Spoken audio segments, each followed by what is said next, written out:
Hey everyone, I'm James Reeves and you're watching Jimports. Do me a favor and subscribe. Everyone complains about how expensive Land Cruisers are these days, at least the classic ones, but they were all cheap once and they're all going to be classics someday. 10 years ago, you could have snagged a really nice 80 series for less than 10 grand. Look at this 2008 article from Motor Trend. Priced one of these at about 8,500 bucks. Now, a super clean 1995 model just sold for nearly 100 grand in 2024. Even a few years ago, you could find a 1990s 70 series Prado with under 70,000 miles for 17 grand if you looked hard enough. Today, you'll struggle to find one for under 20,000. Trends being what they are, cars seem to come of age as classics when they hit somewhere 30 to 40 years old, which I guess makes me post-vintage, although I'm depreciating on value and I break down all the time. I cry a lot. The Toyota Land Cruiser, though, enjoys a reputation for durability that's second to none, and once it hits about 30, 40 years old, they only go up in price. As the oldest continuously produced SUV in the world, Toyota's had time to perfect these trucks, making them tougher than my mother-in-law's beef roast. If you want an excellent condition Land Cruiser, especially a rare three-door model, how do you get into one in great condition with under 60,000 miles for less than 20,000 bucks, or a really good one with less than 100,000 miles for like less than $15,000? Here's your answer: the J90 Prado. Or really any 90 series Land Cruiser. Even this model has been steadily increasing in value, and I think it's the Land Cruiser to buy now before it becomes a highly sought after classic in the 2030s. You might be thinking, James, is that a RAV4? I know. I saw these come up on car action listings all the time. I had zero desire to buy one or import one until I saw one in person. I'm in Ireland, jaywalking from a gas station to my hotel in Galway this past summer with an armful of that sweet, sweet hangover panacea known as Gator Light when I noticed a green three-door J90 right in front of me. I was in awe of how cool these look in person. All right, let's do a little before and after, shall we? This car's pretty dirty. It's been on the boat. That's using a razor to get all the grease pen off. So yeah, it's pretty nasty, but you know, again, I hate it's just such a shame that these things sit on boats. Salty ass boats for months while they're coming across the Pacific to the US. Oof. Let's see if we can clean this bad boy up.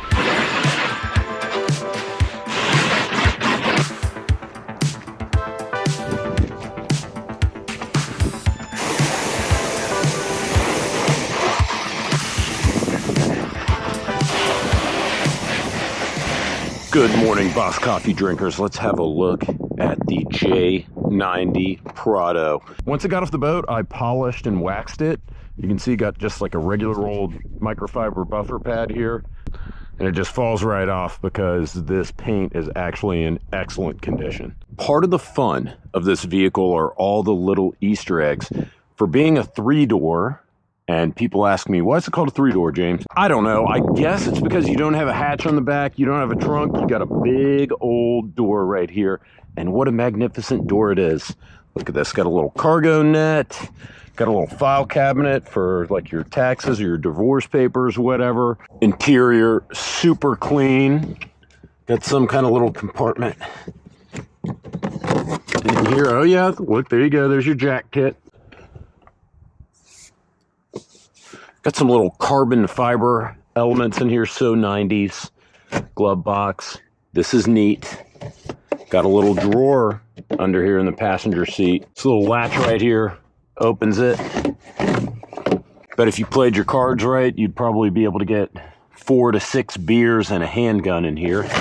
The center console is kind of fun too. You can see you got some storage space here. Now you don't have to use it as a cup holder, but you've got a little fold down cup holder there if you want to use it. And for the passengers in the back, little cup holder right there. Very easy to get into the back of the car. That seat goes pretty far forward. More cup holders. This one, Boss Coffee sized. Very important. Right here. Or Monster. Got some lashing right here. I don't know what this is for, but I guess secure some cargo. 2 speakers in the middle, 2 in the doors. Don't know what this thing's for, but it's neat too. What a beaut, huh? Really nice car. All right, shut you up. Climate control, Carrozzeria, which is, I think, the Japanese Pioneer brand. Antenna down button, very important. Oh, starts right up.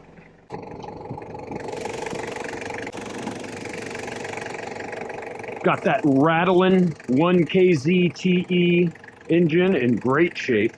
As you can see, it's only got about 50,000 miles on it. And, you know, for being a 28-year-old car almost, it's doing all right. Intercooler up at the top. This is a turbocharged 3-liter straight 4 engine.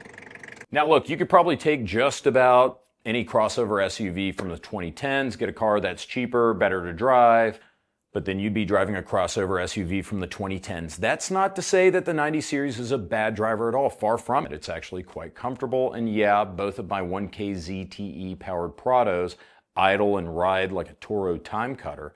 But who the fuck wants a Buick Encore instead of this? Unlike older Land Cruisers, the 40 series, the 60 series, yeah, they look cool, but those things suck to drive. A 90 series could very realistically be your only car and your daily driver, and it would kick ass at it. All in all, this is a really fun car to drive. It's actually a little bit peppier than I thought it was gonna be. Little turbo diesel. Whoa! This thing will go. Plus, you get Land Cruiser Cruise street cred, not to mention you might attract some attention, hey, from the she's, he's, they's, them's, whatever it is you're trying to get into the backseat of this Prado, which, by the way, very spacious, even in the 2-door. That said, now is probably the time to pick one up before prices continue to climb, because these are only going up in value. Look at this sheet from classic.com. With Land Cruisers, the name is expositive, tells you a whole lot about the truck. The first 2 letters will refer to the engine. KZ means it uses the 1KZ 3-liter turbocharged inline 4-cylinder diesel. J stands for Jeep, yes, really, a vestige from when Land Cruisers were officially called Jeeps in Japan. 9 designates the 90 series, 0 signifies that this is the short wheelbase 3-door model, the RAV4 on trend. Prado, of course, means that this is a light-duty Land Cruiser. Previous models were called the Land Cruiser 2 or the Bandera in some markets before the Prado name stuck. Despite the light-duty label, the 70 and 90 series Prados are very capable off-road machines. The 90 series debuted in 1996 as a successor to the 70 series Prado. It was designed to offer a more versatile, more comfortable alternative to the more rugged utility of the full-size 80 series Land Cruiser while retaining Toyota's legendary reliability and off-road capability. The 90 series was produced until 2002, and it marked a shift towards a more family-friendly SUV without sacrificing off-road performance. Well, much of it. Built on a separate ladder frame, the 90 series came in both 3-door and 5-door configurations with various trim levels to suit different markets. It introduced independent front suspension to improve on-road handling and ride comfort, a departure from the solid front axle of its predecessors. This change made the 90 series particularly more appealing to urban buyers, although less appealing to dedicated off-roaders.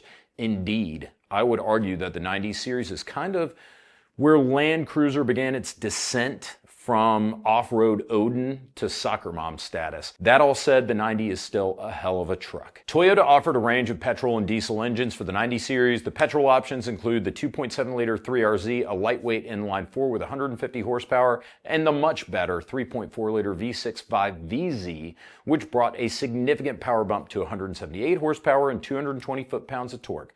While that V6 is smooth and powerful, it's also thirstier than my mom at Christmas, sucking down fuel like Connie crushes that buttery Kendall Jackson Chardonnay on a holiday. Only 12 mpg in the city. Pretty sad for a 150 horsepower V6.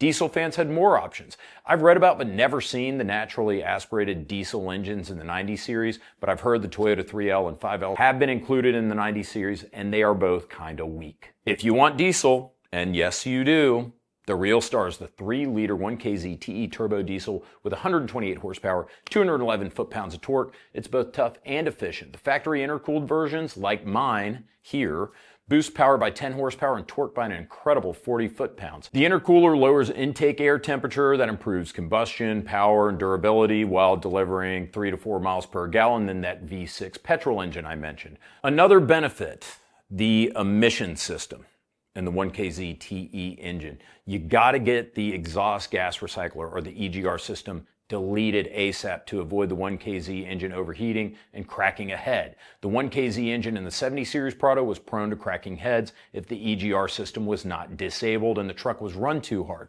But the 90 Series, with factory intercoolers like mine, lowered intake air temperatures, increasing horsepower, fuel efficiency, and prolonging engine life. If you are getting a 1KZ TE 90 Series, try to find one with the factory intercooler. I still had the EGR system deleted from this car, even with the intercooler. Yeah, the diesel engines might run a little bit rougher than the petrol engines, but they're a lot more fun than a boring, quiet, smooth petrol engine. And this inline four puts out almost 20% more torque than the 6-cylinder gas version while being more fuel efficient. The 90 Series is attractive now because it's one of the newer, more affordable Land Cruisers. If you don't know, most cars have to be 25 years old in order to be imported to the US. This particular model is a 1997 model year, meaning it just became eligible to import in 2022. Being from the late 90s, these cars are old enough to import, but young enough to have good manners on the road and to be in pretty good shape. If you're driving a lot on the interstate, the manual 5-speed way preferable, but the 4-speed automatic is workable and of course much easier for day-to-day inner city driving. I don't know where this nickname originated from, but for some reason the 3-door 90 Series are affectionately known as sumos, maybe because they're like short, squatty, thoroughly Japanese. They were never imported into the United States. And I gotta tell you, the little 3-door Sumo, perfect for the city. It's much easier to parallel park than the long wheelbase models. Plus, you hop out, if you've got a right-hand drive, you're getting out when you parallel park on the curb, right, instead of the street.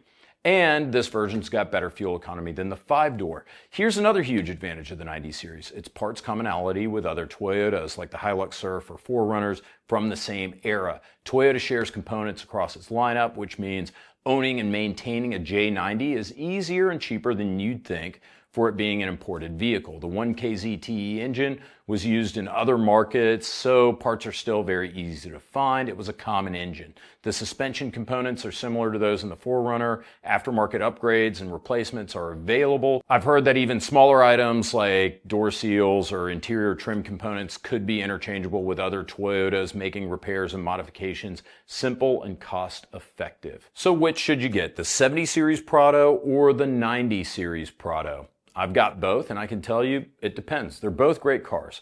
If you're looking for this as a primary vehicle, you want something more affordable, more comfortable, get the 90. It's more comfortable and it's more functional than the 70 Series Prado. The 70, even as a light-duty truck, is a rugged, no-nonsense off-roader designed for utility. Its body-on-frame construction, solid frame axle, minimal electronics make it highly capable in extreme conditions, appealing to those seeking a car that's surprisingly okay to drive in the city with off-road chops.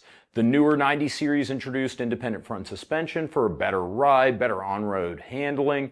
As mentioned, some 90 Series like mine actually came with an intercooled 1KZ TE diesel engine, making it more powerful and more durable than the same engine from the 70 Series Prado.